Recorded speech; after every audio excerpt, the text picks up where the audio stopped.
Hello, everybody, and welcome back to Choices Finding Your Joy. Paula Vale here, and today is going to be joy and fun. I have with us, and I am going to call him the fun guy, Vincent Genna. He is a world-renowned, powerful psychic counselor. He's a spiritual mentor and teacher. And he does so much for so many people in so many ways. It just can't be explained. Plus, he has his own podcast, his own show that he'll share with us today. So first off, Vincent, welcome to the show. Well, thank you for having me, Paula. I'm excited to be here. I love being with you, and especially with that beautiful painting of Seattle in the background there. We were just there and for an event, and it was spectacular at the East West Bookshop. Oh my gosh, I have taught Reiki there before. Oh, I'm okay. a Reiki master teacher as well, and I have done some things up there. It's a great store. Oh, God. It is. I knew that about you because I'm psychic. So, yeah.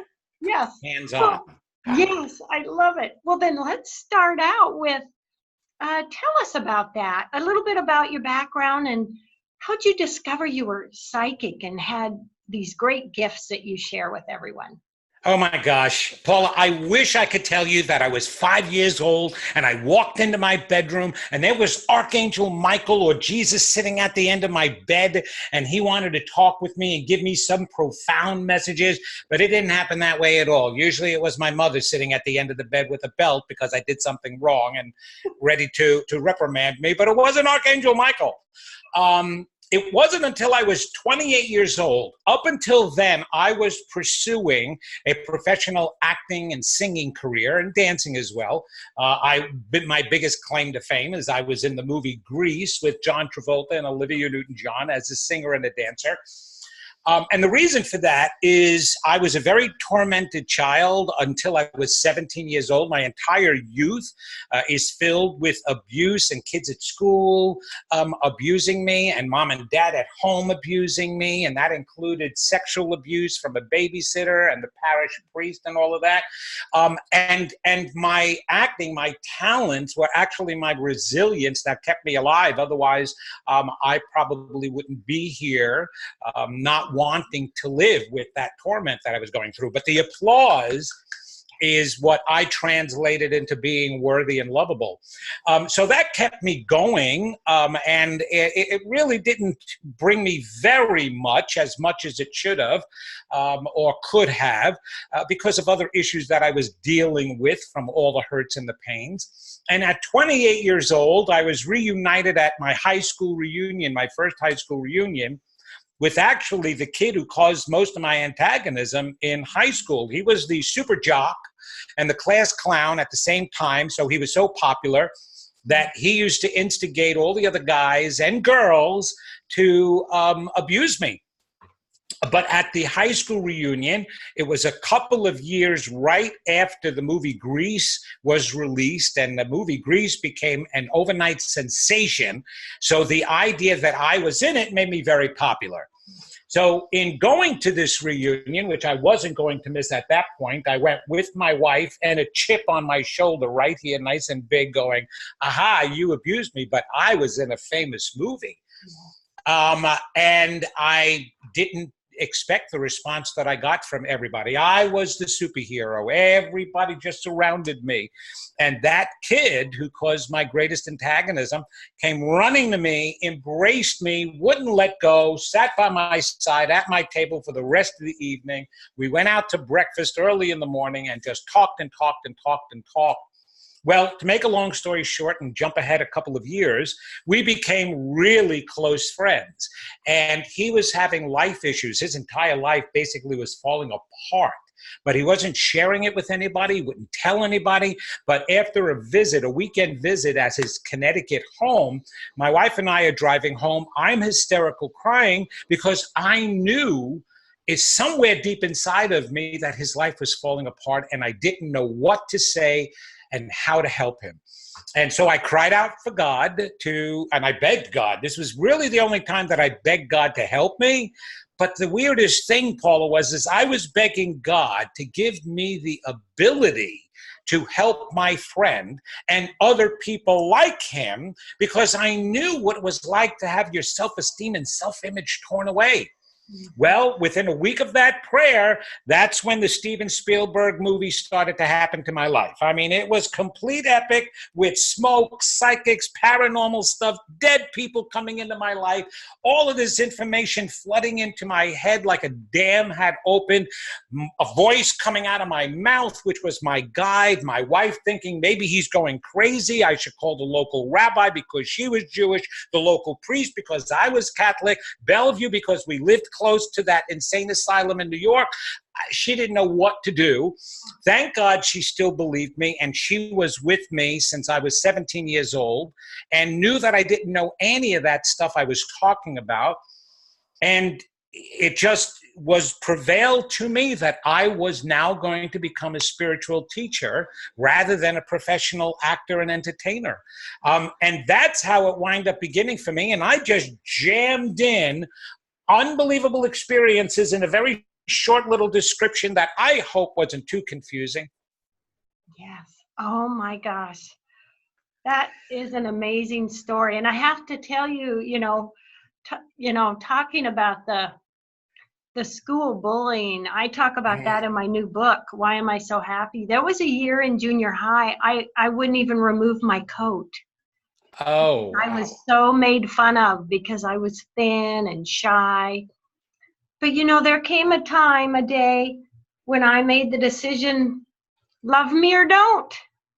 I'm going to be me. Wow. And I'm not going to let it. And I tell you, it set me free, Vincent. It set me free. But well, that you were pretty brave and courageous to come to that point. I could never come to that point. As a matter of fact, it took me years, even when this happened to me and I started developing these abilities, it still took me years to accept them. And because of all the torment, I still hear little Vinny popping out of me wanting to say, well, you're not good enough. You're not going to get what you want. You don't deserve it. And I have to be in control of him. But because of him in my past, it's how I develop the programs that I teach today and the work that I do privately and in group with people all over the world.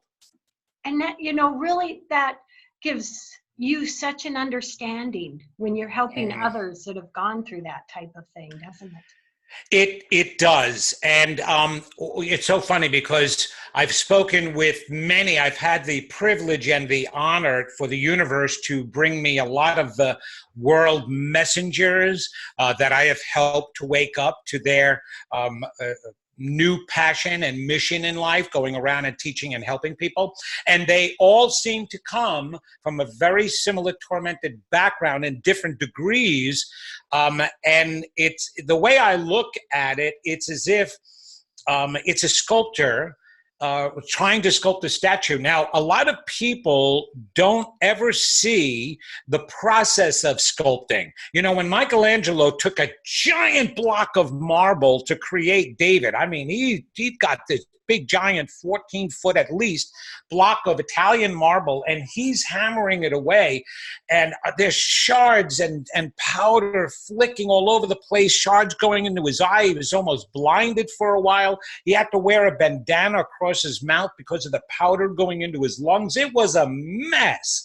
But then, of course, we see the results at the end, polished and shining and absolutely gorgeous and brilliant. And I kind of feel that the messengers go through that process to make them the helpers in the world today. And we each go through that process in a different level and degree in our own personal lives, just to be able to evolve and experience our own divinity and magnificence.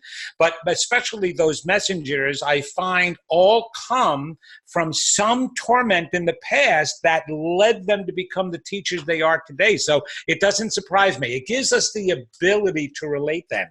Who has ever gone to a substance abuse meeting and have it led by somebody who's never drank a glass of wine or had a martini or a substance abuse problem at all? They don't go because they can't relate to them.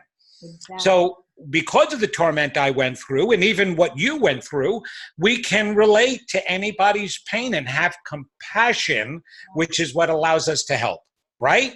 Oh, that is so true. That is such a powerful statement. And that really, and that's how, I've looked at challenges in my life is what they've taught me and what perceptions they've given me going forward in life and how I can help others. In a way, Right. it's a gift in a way, even though at the time you don't think so. Oh, God, I They're know it's pretty not. interesting, aren't they, Vincent? Oh, it is. But I do tell people in the metaphysical world, lay people, I don't necessarily go there with what I'm about to say, but us, I do mention the fact of soul contract. And some of that soul contract, and I was even told before my mother was dying, I was taking care of her. We, as a matter of fact, built this home to move my mother and father in here with us so that we can take care of them before they died. Even though they tormented me through my entire youth, I was able to let go of that. And the shaman said, can you imagine how much that soul that was your mother loved you? Because before you came down here, you asked her to come down with you, but you asked her to torment you and not be an adoring, nurturing mother, but be an abusive mother because of where you wanted to go as a teacher and spiritual help today. And can you imagine how much she would have had to love you to agree to that, knowing that you would dislike her through most of your life rather than loving her? She gave up so much because she loved you so much. And when I thought of it that way, I was like, wow, if everybody can only just think that there's a very strong possibility that those people in our lives that caused us the most pain, we could very well have a contract with them for them to have done that. I know that. Look at my friend. I just finished telling you a story where the guy who caused all my antagonism was the guy who caused my greatest blessings. Now, that doesn't happen by coincidence, right? Mm-hmm. There is something sacred and synchronistic and possibly planned in that. So I know through that and the validation that I received that my entire beginning I set up to get me to where I am today, And so, yes, we use that. Now, I also believe those are dumb choices we make before we come here, but we feel so unlimited and gung-ho, and we want to take everything on, and we want to be the greatest at everything, so bring it on, but it has a chance of pushing us further away from our God source and our highest self, and I'm glad I didn't take that route, and I'm still dealing with those residuals and scarred little Vinny that I was talking about, but I'm grateful for the choices I made, and I'm sure you're grateful for the choices you made too. Yes. So, go to my website. You can see all the choices that I made at vincentgenna.com. And that's with a Genna. And you can see all my different media interviews that I did and all the information that I was able to receive and get at this point in my life and through 37 years of all the work that I have done. I love it. And when you work with people, Vincent, you can help them to realize these contracts among everything else you do. Would you say that's part of what you do? Well, yes. As a psychic, see, there's the thing. And just so that everybody knows, I also went back to school to become a psychotherapist and get that training. That was after I became psychic. I wanted to add more credibility and more expertise in my knowledge and in my field. So that way, when I'm out there, I can go really deep within a human psyche and not be afraid of the can of worms I'm going to open up, or Pandora's box, right? The proverbial box.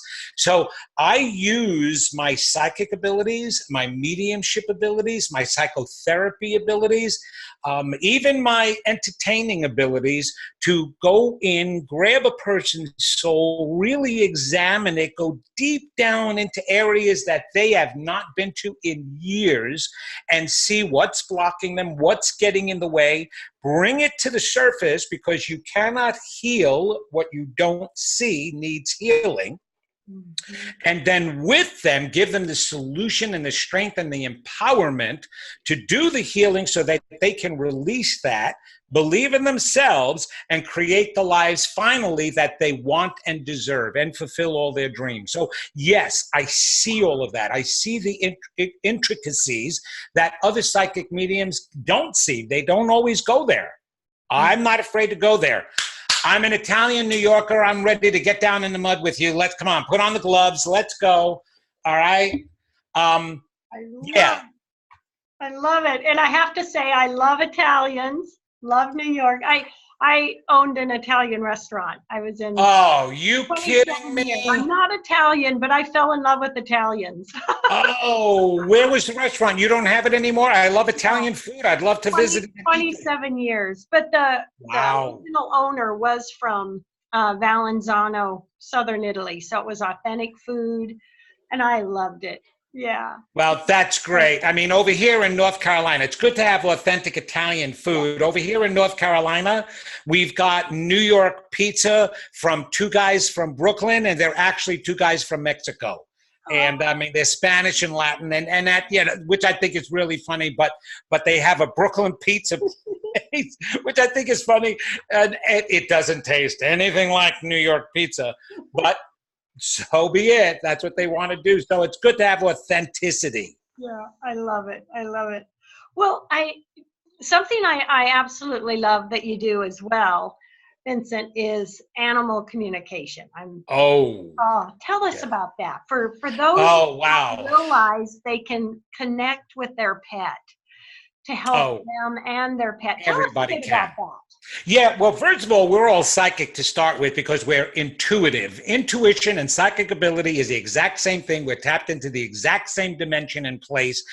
Carl Jung, who was Freud's student, called it the collective unconscious mind, the mind of God. So we're all tapped in there. So are all living things. And so the way it happened for me, which is really interesting, is a colleague and friend of mine in LA had contacted me. He had a music company, and it was really interesting what he used to do. He used to go with a psychic and have the psychic animal communicator communicate with a distressed animal, a pet. I mean, gosh, they even talked to some pink dolphins, which was really cool. Get information from the animal, and then the songwriter would write a song that they would then play for the animal to help the animal in some way. So it was really interesting. So one day he called me up because they lost the psychic animal communicator, and he asked me, would I be able to do that? Now, I had never tried communicating with animals. I mean, yeah, I sensed them. I knew them. I was even a dog trainer in one of my bread and butter jobs while I was an actor. So I knew a lot about dogs, at least, and animals. And I said, I'd try it. Why? And he had a war dog commission. Somebody had contacted him, the military actually, and they had this war dog story of the handler, who was a 25-year-old sergeant on his first deployment with this dog to Afghanistan. The dog wound up, because of weather, he was a mine sniffer. So he used to sniff out mines to keep people from stepping on them and exploding them, right? Well, he was going through this ravine, and the dog missed a mine. And when the handler walked through the ravine behind the dog, he stepped on the mine. And he was the only one who died. There was 4 other combat men with him. They were safe. The dog was safe, but he had died. And the dog was being sent back home, decommissioned, and sent back home to the handler's mom, who is in California. So my colleague asked if I can communicate with the dog, first do a reading. The owner, the mom, was very skeptical about this. And I said, well, you know what? Not only will I do a reading, I'm going to try to communicate with his handler, the dog's handler. And so I did. And I received all this incredible information from the dog that then allowed me to communicate and connect with the deceased handler, which then allowed me to connect all of them to mom and the handler's brothers and family. at home and make this triangle relationship and communication that was so profound. A matter of fact, it was so profound that UK television, Lion TV in the UK, had heard about it, came over, did a whole special on it. So it was amazing. So from that point on, I started communicating with animals, not just to communicate possibly with deceased relationships, but to find out not only the animals' problems, but we have dominion as humans and as spiritual beings over this entire planet and this universe, everything physical. We were told when we were first created and this physicality was created that because of our vibration and because we're created in the image of divine, that our energy was going to supersede and influence all other energy on this planet, including the physical bodies. And that didn't mean that, oh, we can control it and we can manipulate and do anything that we wanted. It meant we had responsibility. Well, a lot of the problems that our domesticated animals and pets and animals that a lot of humans are around, those animals wind up picking up a lot of the vibrations and the issues that the humans themselves are experiencing, the owners. So what I do is I go in there, I first communicate with the animal to find out what the problem is, but then I go deeper to find out what the emotional issue is and how it relates back to the owner. So we heal the animal and heal the owner. So that's the work that I do. I mean, I've had such incredible work with animals. I even worked with a jackass. And I'm not talking about some of the people I've worked with. I'm talking about an actual donkey that had a problem. And she was great. And she was telling me issues that the vets could not resolve. She was experiencing these problems, and the owner was at her last, resort and decided, I'm going to call this psychic animal communicator, and I'm going to see if he can come up with something. She was willing to try anything. Well, as soon as I got down there, I linked with this donkey. And it was so interesting because the donkey was telling me everything. And as I was repeating it to the owner, she was able to validate. She's standing right there going, oh my God, yes, that's exactly what happens. Yes, that's what happened the other day. Yes, there's hundreds of geese that comes into her pen. Yes, oh my gosh, there's horses in the background that are making a nerve. So it was on and on and on. And then the donkey was telling me that she doesn't like to see her owner and partner argue either. She doesn't like to feel the distress that goes on in the family. And so that helped. And of course, I've heard recently that everything that I recommended for the donkey to do absolutely healed the donkey. The vet went along with it. And so I've been doing that for everybody. And the exciting one though, Paula, is Coco the gorilla was a very famous gorilla who learned sign language. That was the one gorilla in the Gorilla Foundation that learned sign language and was able to communicate with the doctor, Dr. Jennifer, I believe her first name was, and communicate different things back and forth. So Coco was amazing. Well, they had asked me to link with Coco, and I did. And I was able to get information from Coco that no other human was able to get from Coco, which was remarkable. And this was before Coco died. Coco died last year, sadly.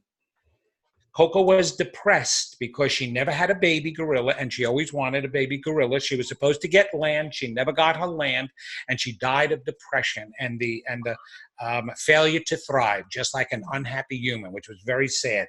But Coco told me, which was so interesting, she let me in, and she said to me, a flower is Coco, a cat is Coco, Coco is the earth. We are all one. When Coco dies, when a flower dies, when a dog dies, the earth dies. When humans die, the earth does not die because the humans are not part or from the earth. Humans are from the skies. Oh my God. And that was the most amazing thing because that totally, in a nutshell, just put a kibosh on the theory of evolution, and which other experts were doing anyway. Greg Braden, that's his primary work, is to show that Darwin was completely nuts in his formulation of the theory of evolution, especially since his studies were the study of a fruit fly. And that's how he decided that that humans come from apes. They will never find the missing link. There is none. We spontaneously appeared here 11,000 some odd years ago, and we are not from the earth. We used some stuff from the earth to create physical existence, but we are spirits and souls that incarnated down here on this planet, whereas everything else on this planet evolved from the planet. And that's what Coco wanted me to know. And that's why she says it's so stupid for you the way you treat the earth, because you don't have to worry about it, because you shoot each other, nothing happens on the earth. You hurt us, the whole earth gets affected. That was the primary message, which was amazing. Oh my gosh, Vincent. You are so fascinating. I don't know. You got to tell my wife that after 46 years, she might have been starting to get bored with me. I don't know. We have about 1 more minute of the show. Oh my goodness. We may have to do another show, everybody. There may be. I would love to. That would be so spectacular. Yes, we will do that. What last words do you want to share with everyone, Vincent, before we go? Okay, understand that because of the human mind and because of the psychological processes that go on within it, that the brain is meant to keep us alive and to protect us, that it actually shields you from your true set of self-belief. So you don't believe what you think you believe. The reason why that's so important is you're not manifesting what you want to manifest because you're not manifesting from your true beliefs. You're manifesting from your hidden beliefs, and you need to release them and allow yourself to become the magnificent person that you deserve to be, and that you cannot create anything until you believe in yourself, your divinity, your magnificence, and your unlimited ability. And so stop stopping yourself and become unstoppable. That's my greatest message. I love it. I love it. I know I bring that around the country now too. Oh, I love it. Oh, Vincent, this was so fantastic. Oh, thank you. Thank you. Get together again. To everyone out there, love, hugs, and blessings. Vincent, yes. Love, hugs, and blessings. And thank you so much, Paula, for having me. And bye-bye to everybody who's watching. I'm so honored.